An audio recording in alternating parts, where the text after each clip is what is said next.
शिवसेना जिल्हा प्रमुख कुंडलिक खांडेंना 3 दिवसांची पोलीस कोठडी सुनावण्यात आली। अटकेनंतर कुंडलिक खांडेंची पक्षातून हकालपट्टी करण्यात आली। ओएसिस फर्टिलिटीच्या तज्ञांनी IVF उपचार पद्धतीद्वारे 1 लाखांहून अधिक जोडप्यांना मातृत्व प्राप्तीचा आनंद दिला आहे।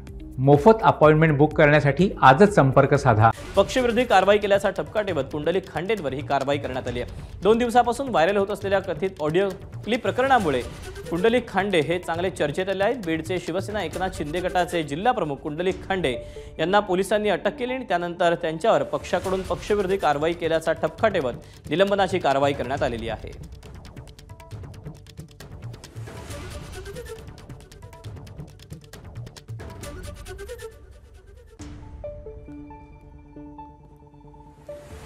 अपडेट जाणून घ्या। गोविंद शेळके आपल्यासोबत आहे। गोविंद, अखेर कुंडलिक खांडे यांच्यावर दोन्हीकडनं कारवाई होताना पाहायला मिळते। एकीकडे पोलिसांची देखील कारवाई झाली आणि दुसरीकडे पक्षातून देखील कारवाई झाली आहे।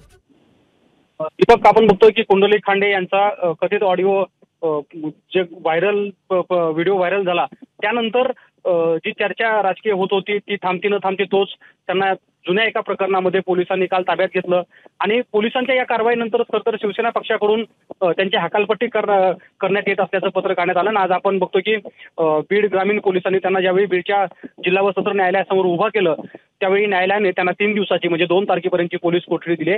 एकूण राजकीय वादानंतर कुंडलिक खांडे यांच्यावरती एकीकडे पोलीस कारवाई होताना पाहायला मिळते तर दुसरीकडे पक्षाने सुद्धा त्यांची हकालपट्टी करून त्यांचं निलंबन केलं आहे। दीपक, गोविंद, धन्यवाद दिलेल्या सविस्तर माहितीबद्दल।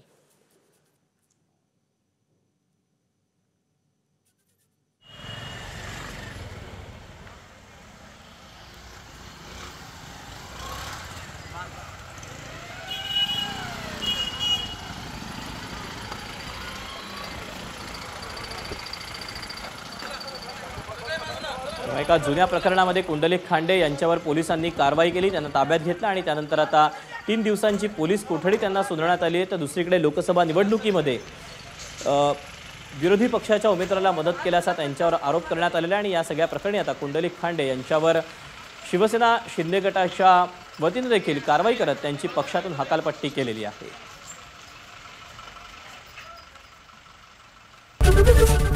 एबीपी माझा, उघडा डोळे बघा नीट।